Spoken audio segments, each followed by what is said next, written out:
Yes! Boom! There it is, ladies and gentlemen, boys and girls, children of all ages. It's Tuesday and we're ready to rock this joint for another great episode of the Business Bros. Here we go.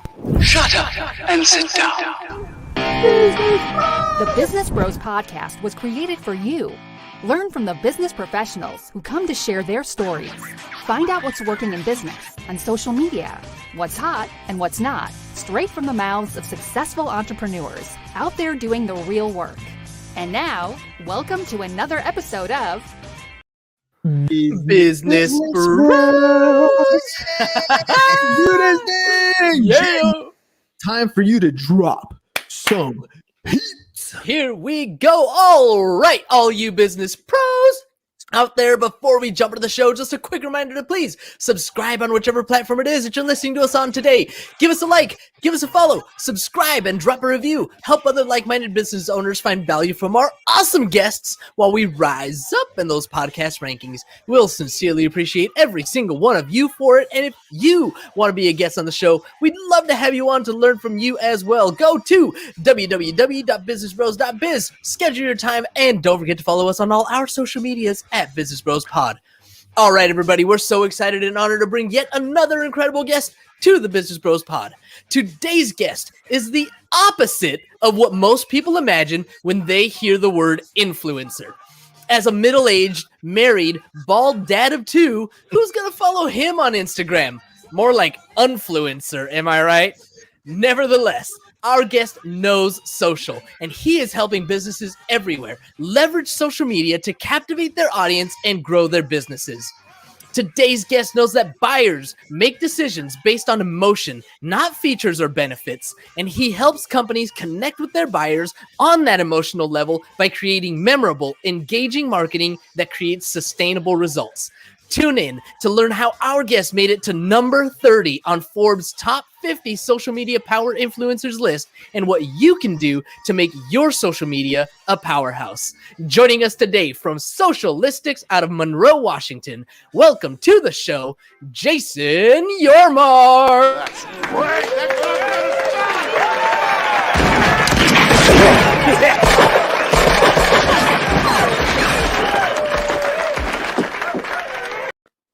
Well, all right, Jason, let's do this thing. Welcome to the program, man. Man, thank you for having me.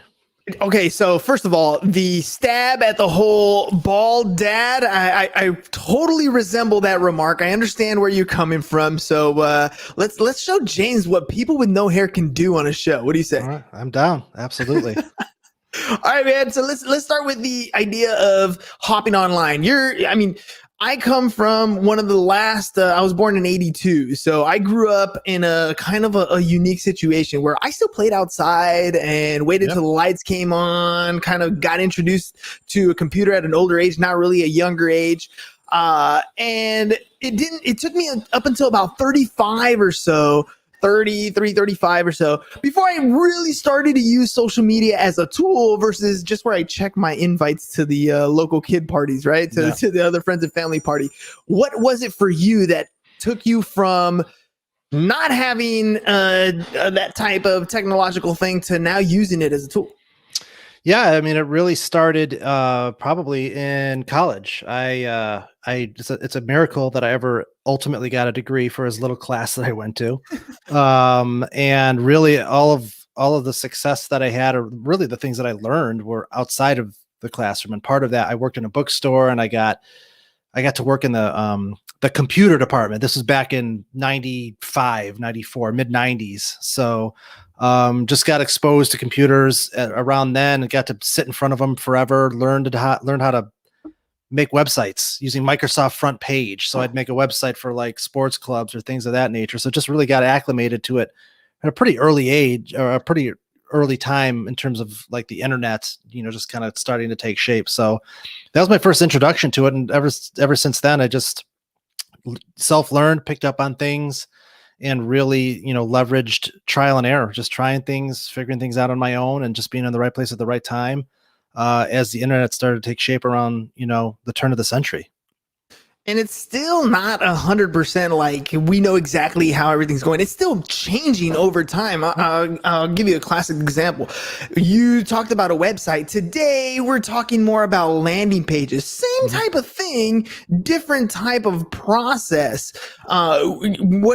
What's changed since you've started? What have you seen as some of the major pinnacle things that are like kind of redefining the space as well, I mean, as we barely got to know it?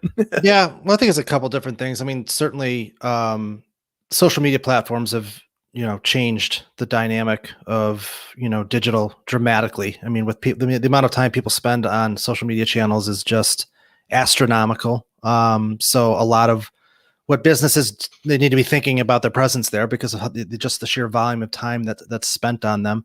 I think the other two things are, and this isn't so much a technology thing, but just people's shift in mindset. I think people have a much shorter attention span. We have so many options and choices on how we consume media that people's attention span has just shrunk. So you really have to be smart about the type of content that you put out and how it's consumable, how it's bite-sized, how you can kind of grab people's attention. And then certainly the move to mobile, there's certainly a dramatic shift between everybody being in front of really big desktop screens and now everybody's on phones and iPads. So you really have to think about how people consume, what it is that you create when people are much more mobile and have shorter attention spans. So to me, those are the biggest things that have been the biggest shift, is just how you create content for this new world. And really the other thing is probably just the ability to measure it. That's the thing that I think businesses love is, back in the day, back in the 80s, you put a television commercial or a radio ad or a billboard, you don't know who's looking at it and you don't know how effective that is. And whereas now, you put some things out, you run Facebook ads or ads on TikTok or Twitter or wherever, how your money's being spent and what the performance metrics are. So it's an awesome new world that people of any age, and any background, you can start a business and much more easier than it ever was in the past. So you're telling me there's a chance? Telling me there's a chance. Let's talk a little bit about that shift in distribution, because that's really what you're talking about. I remember my very first business. We did radio campaigns. We'd have to sign up for like a 6-month campaign or something. We'd do yellow page campaigns and you had to sign up for like a year marketing contract. And there's a lot of things that we had to pay for. We were limited because of the lack of distribution, that we didn't have that kind of ability to spread our message easily. Social media has changed that for us. Tell me what you talk about when you talk to your potential clients about the power of that distribution. Yeah, I mean, again, it goes back to what I was saying earlier that, you don't need a lot to get started. It really just, it depends on your goals and objectives, having realistic expectations about what's doable based on a budget that you have to work with. But I mean, really in a matter of minutes, you can have an ad out there and be exposed to hundreds, if not thousands of people. And that's really the biggest shift. I think that was never possible, 20 or so years ago. So, anybody can really get themselves out there and put them in front of a relatively large audience relatively quickly. Now there's certainly a level of sophistication to that. It really depends on what you're doing. I mean, if you're just, selling $10 widgets and it's a side hustle, yeah, I mean, you can get on Facebook's ad platform and do that relatively quickly and easily. Now, if you're an aspiring brand, you want to build $1 million business, well, there's some levels of complexity involved in targeting the right people and making sure that larger budgets are leveraged across the right channels and putting your creative in front of the right people at the right time. So there's that's certainly where getting some help might make some sense when you're talking about scale. But that being said, for folks that are just starting small businesses, and we even did this, is you kind of have to do your own digging up front. You have to kind of test some things, figure out what works, and kind of build things up before maybe you go out and get a little bit of help with that sort of thing. We don't do all of our own marketing, which might seem crazy. We're a marketing agency, but the fact is, we know what we're best at. We know what lane we're in. So if we need help around search or SEO or things that aren't in that lane, we go out and get that help. But that didn't come without, experiencing, testing those things up front to kind of educate ourselves around what works and what doesn't. And that's what's incredible about, for all the things that people complain about when it comes to people being too connected or not getting out and enjoying the outdoors. The digital growth of online and internet has just it's just created an environment that people can start a business like that. I mean, they really can, and you just have to have the right mindset and a little bit of patience, but all of the tools are there for anybody to kind of really take it and run with it. You mentioned the creative, and kind of sticking on the distribution side. The creative is important, right? The content that you're creating, the micro pieces, the headlines, your copy, all that stuff is vitally important because distribution has been kind of pulled back a lot, right? When Instagram, Facebook first came out, it was like the wild, wild west, almost like TikTok is today, right? Where you can post something and it gets super reach. Yeah. Today, that reach is really limited. So help people understand what kind of content has been successful in the past. What kind of content are you seeing successful today? Yeah. That way they can kind of get an idea of, okay, so I'm going to post something online. What tends to work? Yeah, well, it's a great point. Organic reach is non-existent. I mean, the Facebooks and the Twitters of the world they're in the business of making money, and what they want to do is they want to let you use it for free. They want to let you build up an audience, and then they want to charge you to put your stuff in front of that audience. So some might argue that that's kind of a crappy thing to do, but again, it's all relative. Imagine what it would have cost. Model. Yeah, that's you get to use it for free, right? They got to make money somehow. So. But yeah, I mean, creative plays a pretty critical component to that. Look, I mean, for most people, it's not rocket science. I mean, video's incredibly powerful right now. More and more people. I mean, just the sheer volume of how much people are watching, like YouTube.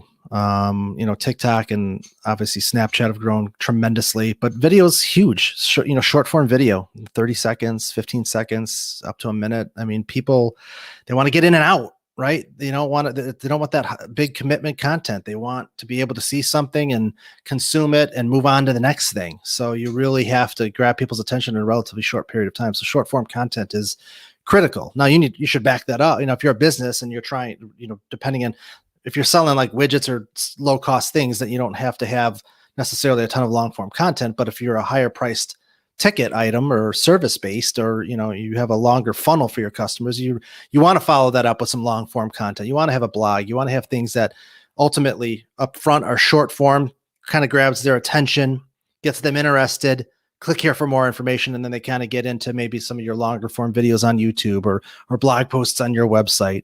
But it's those 30-second snippets, really. And it doesn't even have to be live action video, right? There's so many resources out there. You can do motion graphics. I mean, there's so many platforms and tools out there right now where you can take static graphics and turn it into motion. You can, the stock photography, stock videos, go on Fiverr and hire somebody for $30 to kind of whip up, take some of your stuff and make it look great in a short form video. So there's so many options that people have available to them, even if you don't want to do it yourself, to be able to make great stuff that actually stands out and gets in front of people and actually gets them to do what you want them to do. How many of the businesses that you talk to, or the people that are trying to create the brands, how many of them are like lacking in the consistency, or maybe better said, a better question is, how important is it to be consistent when you're posting on social media to build that brand presence? To become somebody, you have to show up, right? Yeah. Today, Junior. And every day. I tell clients all the time, this is where most businesses fail, is they treat their marketing, especially their social media, like a light switch.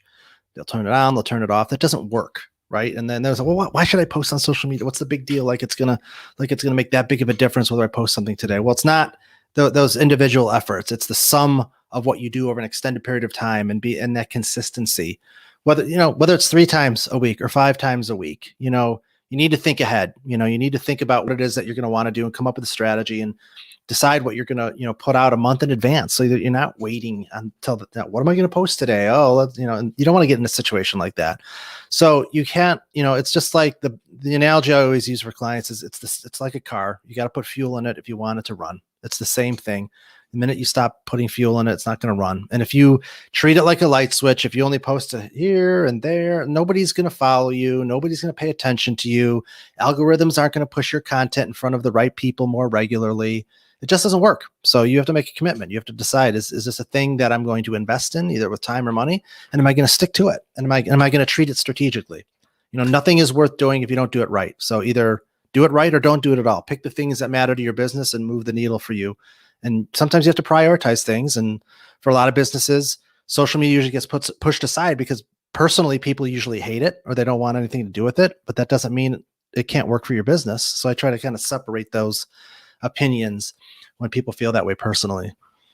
So when posting stuff on a regular basis, because we post stuff all the time, right? I mean, it's a constant thing for us because we want to make sure that we remain visible.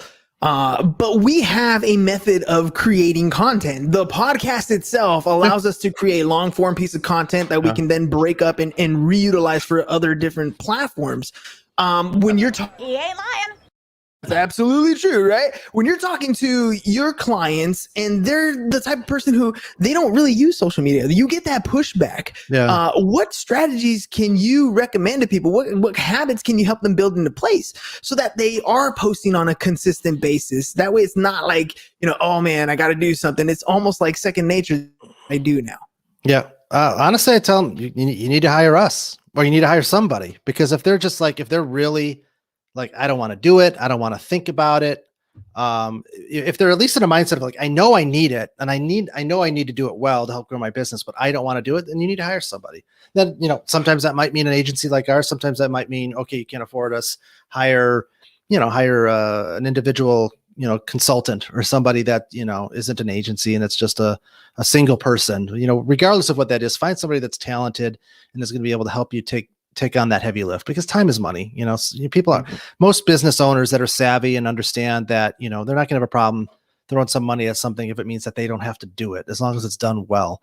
So, typically, most of the potential clients that we talk to, they're not interested in being told how to do it. I mean, they really are looking for help in doing it. And in most cases, I just lay down a realistic picture for them. Like, and I'm honest with them. I'll say, like, here's how to do it. Here's a blueprint, or here's how to go fish for yourself. But 90% of the time, they're like, I get it. I understand what you're saying, but I don't want to do it. How can I get somebody to help me do this? And sometimes we might be a good fit for them, and sometimes another path might make sense for them. But there's tons of really talented folks out there that can help business owners of all different sizes and wherever they're at in the history of their business, that can help them at least, start to make some progress around, moving into a better direction with that. We got people who they know they're supposed to post, right? Because they said they were supposed to do it, right? They said I need to have a social media presence online.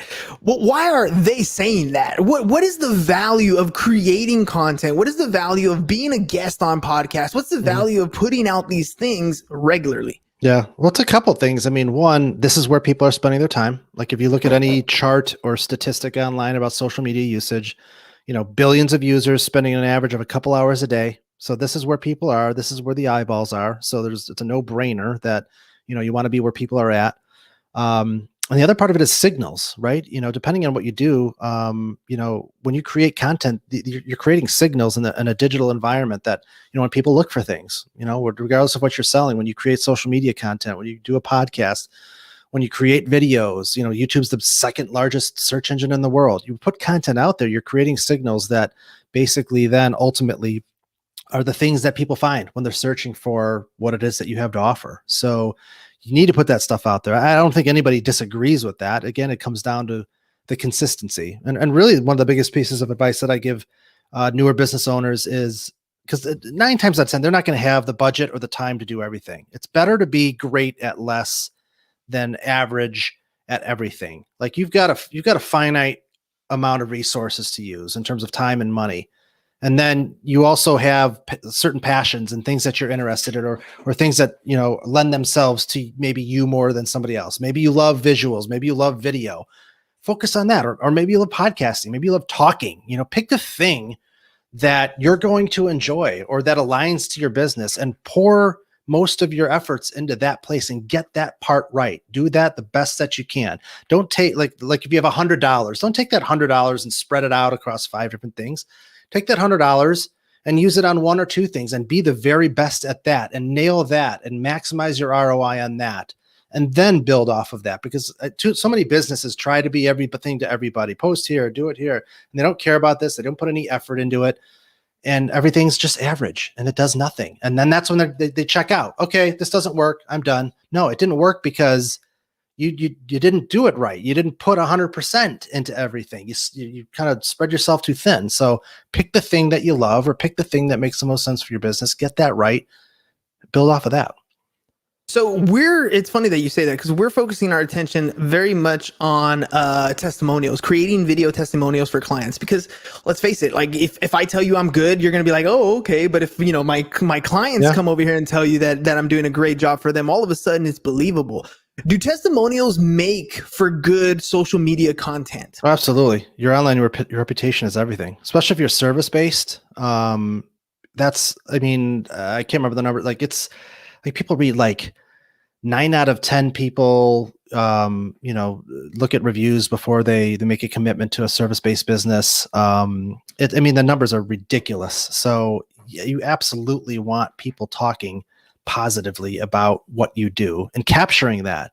And I think one of the things that businesses typically fail at is getting that, asking for that. Because think about it. Think of your own experiences in life. For example, you go to a restaurant. When are you going to leave a review for a restaurant? In 1 of 2 scenarios, you had an amazing experience that just blew your mind and you feel compelled to go leave a review, or you had a miserable experience and you're like, I'm telling everybody about how miserable. So it's those extreme experiences that drive action. Everything in the middle, typically nothing happens, right? You still want the people that have a 8 out of 10 or 9, that you don't have a 10 out of 10 experience at a restaurant all the time, but 8, 9, yeah, that happens pretty often. You want those. They're not probably going to leave a review, right? So you need to ask, and if your business is like service-based or something, higher cost, you need to ask your customers, whether, it's in your email footers, whether it's on your website, you need to ask them to do it, or even incentivize it. You can't incentivize them to leave a positive one, but hey, leave a review, get this. It's hugely powerful, not only for your reputation, but for search signals too. I mean, the 3-pack on Google, the thing you see with the map, that's influenced by reviews. There's some really great digital real estate to be had if you can really place a premium on getting people to leave positive reviews for you. Then you could take those reviews and, to your point, make awesome content, do motion graphics, include, video testimonials or whatever the case may be. Hugely powerful, but it takes a little bit of work for sure. 100% does. I surrender to your will. Yes, get them done. Video testimonials, businessbros.biz/testimonials.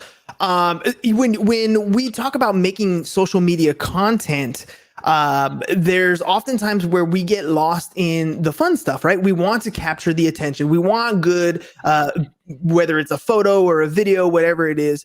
But oftentimes, what I notice with a lot of businesses, myself included, is we forget to ask, right? Just like you said for the testimonials, we forget to ask, whether it's for a review, whether it's for a call to action directly to go to our landing page. I ignored my destiny once. Not going to ignore it anymore.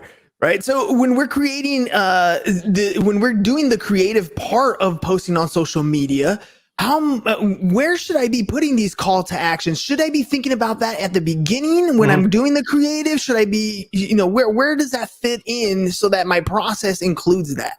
It depends on whether your product or service is point and click or a lengthy process, right? We work with a lot of B2B firms where decision making happens over the period of 6 months. And we've also worked with clients that have, $10 products. So, if you have a low cost product, then you're probably not dealing with customers that need to spend an exorbitant amount of time making a decision about whether to buy what you have. So in that environment, should be front and center. You should be leading with your products, visuals of your products, deals, things that, are very transactional in nature. Certainly you want to build your brand and build brand affinity so that people are buying from you on a regular basis, but much more sales focused. Whereas if you have a product that's maybe a little bit more expensive, where somebody's maybe taking a few weeks, up a couple months to make a decision on something, well, you don't want to lead with a lot of sales language. You don't want to, people don't like to be sold to, right? They don't like that. So you want to be helpful. You want to be entertaining. You want to provide added value. So if you have a bigger ticket item, be helpful. How can whatever it is that you do, what are things that are related to that could be helpful to people or entertaining or get people to fall in love with you? Really? Because people do business with who they like and who they trust. That's online currency. You need to build trust and likability, and you need to do that with people from day one with your social media content. So I always, advise clients not to overtly sell. Like if you do a good job of creating value and being entertaining and informative and being, doing that regularly, tell your story, why should people do business with you? What are your core values? Get people to like and trust you. And then, you're going to have people lining up to buy from you. So, you just have to be authentic and not try to sell to people. And inherently that gets people to want to buy from you. Well, you've been dropping some value bombs today, giving us great explanations about what to do and what to, plan for in our social media posting. We're not worthy! We're not worthy! My thoughts exactly. What can we find at the socialistics.com? Yeah, we're just, we're a full service social media agency. We've been in business for about 3 years. So we help businesses manage all of their social media. They come to us to kind of own it end to end. We've worked with the Air Force. We've worked with Habitat for Humanity. We've worked with tech startups, food and beverage companies, anything and everything. Really just businesses that, to my point earlier, they know they need to do it. They don't have the resources internally to do it, and they need somebody to kind of step in and just nail it for them. So we help them manage social media, run influencer campaigns, and really just help them navigate social in a measurable way that actually delivers, ROI for them and not just, vanity metrics. So what's the best way to contact you? Is that the best way? Socialistics. That's the beauty of our name. You can just type that in anywhere. You're going to find our website, socialistics.com. You'll find us on all the social media channels just using our brand name. We have a podcast too, where we talk about our agency and what we've experienced. I love helping young entrepreneurs navigate starting an agency and not make the same mistakes that we made learning the hard way. So we share all those insights, and look, there's enough business for all of us. So I just love helping others kind of find the freedom of entrepreneurship like we have. Dude, that's exactly right. I mean, there's so many businesses coming up and going and changing and modifying. Yeah, you're 100% right. There's plenty of business out there. Yeah. When you come on podcasts, I'm assuming you've done more than just this one podcast. Mm-hmm. What's the theory behind that? Why go out and be a guest on multiple shows? It's just like anything else. I mean, it's exposure. I think podcasting is blowing up. It's mobile. It's portable. People can listen to it at the same time they're doing other things, and so it's just blown up the past couple of years. And people just get a sense of your authentic. They can tell somebody's authentic. You can kind of hear. They just hear people talking through their stories, and that's ultimately what it comes down to is stories. People love stories, whether it's in written format, whether it's spoken word, whether it's visual. But I think what makes podcasts just that much more appealing is just, again, that portability. And I think it's the portability. And I think it's going to blow up even more because of the pandemic. I mean, people aren't completely back in gyms yet. People aren't completely back in their vehicles. Going to and from work, you can drive and listen to it. You can work out and listen to it. So it's just a really accessible medium that just makes sense, because the more you get out there and tell your stories, as long as you're authentic and being helpful, it's a great way to just increase your exposure in ways that that's very consumable. You've done a number of different shows. You have a podcast yourself, mm-hmm. and we asked this of all our guests. What was your experience like on the Business Bros? What did we do well, and if there's anything we can improve on? I got to tell you this. I've been on my fair share of podcasts. This is the most dynamic one I've been on, with all of the graphics and the visuals and the interspersing of the movie clips, which I love. Really engaged. Ain't no thing like me except me. I loved it's fun. I guess when I really break it down, this is probably the most fun that I've had on an episode. Everything else has been pretty similar. Just you get on and you talk to somebody and you're done. Whereas this felt a much more dynamic. So I don't know that I have any constructive feedback other than, had a really good experience. All right, since we do testimonials, I'm going to ask you for one last thing here. If there's somebody on the fence thinking about being a guest on the Business Bros podcast, what would you say to that person? Someone on the fence? On the fence. I would say, why are you on the fence? What's preventing you from, participating in a show like this? I mean, ultimately, you guys have a good sense of what you're doing and have a good system in place. So, I would say you should really have no reason not to. All right, last little question here. What's been your biggest struggle in business? And if possible, what can we do to help you with that? I would say, the biggest struggle is always qualified leads. I think it's, we do a really good job of landing qualified leads. It's just getting in front of the right decision makers at the right time. And so, we're always looking for C-suite level executives or business owners. So they're not the easiest people to track down. You kind of got to be in the right place at the right time. So you can't really plan for that. So, it's just getting more qualified leads. That's really the magic or the secret sauce to us continuing to grow as an agency. I would say that's certainly always our biggest challenge. It's funny how that lead gen works. It's across the board. It's not just, I think it's almost every entrepreneur's struggle is that lead gen. How do I get in front of somebody? Tell them, what does he do? Well, we call that marketing. We call that go to socialistics.com and figure out how the heck you're going to do that. Right. Yep. No, we do it for others, but it's a challenge for us as well. It's a never-ending battle. Yeah. All right, Jason. Well, hey, man, before we head out, is there anything that you feel I should have asked, or maybe something that I didn't cover that you might find important?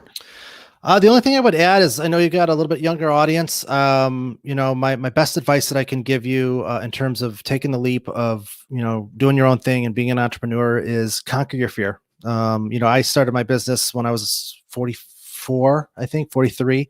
Always knew I wanted to do it, but the timing was never right. And I finally, the stars aligned and I took that leap. But the thing that made the difference for me this time was that I was all in.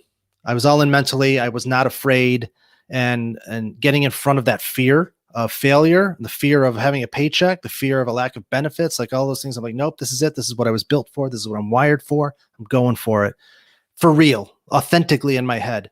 That was the roadblock for me previously in my life. And once I was able to put that behind me, the business took off. So do whatever it is that you have to do to get in front of that fear. And I promise you, if you're wired to be an entrepreneur, you're going to be successful. I love that. I love that. It's funny because I was listening to, I think it was Ed Milet this morning. He was talking about how don't let the past you be bigger than the future you, right? Know that there's something greater in front of you. There's something that you want to achieve. You may not know how it's going to happen. You may not know how you're going to get there, but if you know that there's something greater for you and you believe it, when you stand up and talk to people, you don't have to sell them because they see how much you believe in your product or service. Am I right? For sure. Love it. All right. Roads? Where we're going, we don't need roads. Damn right, Doc Brown. That's what I'm talking about. All right, ladies and gents, one more time before you guys head out. Look, socialistics.com, socialistics.com. Make sure you guys go and check it out. If anything, as always, sit down and have a conversation. You don't know where this is going to go. It could be something that you use for your business. It could be somebody that you pick up. Jason could be your next mentor. You just never know what the situation is going to be until you take action. Like anything else, if you sit back and do nothing, you will become nothing. So you have to take an action. It's okay if you fail. It's okay if you make a mistake. We all do. That's how we learn. But you must take action. Take that next step. Go to socialistics.com and start that conversation today. Jason, thank you very much for coming on the show. Ladies and gentlemen, we will catch you again mañana. Hope you guys had a great 4th of July weekend. Peace out, y'all. Thank you for listening to the Business Bros Podcast. Are you looking to get more clients or to increase your income? Hernan, the business bro, can help you generate referrals through the power of podcasting. And James, the insurance bro with Pipeline Insurance, can help you effectively add insurance to your existing business. If you are ready to create wealth today and generational wealth for tomorrow, email businessbros@csfirst.com to schedule a free consultation or join the Business Bros Network, www.businessbros.biz.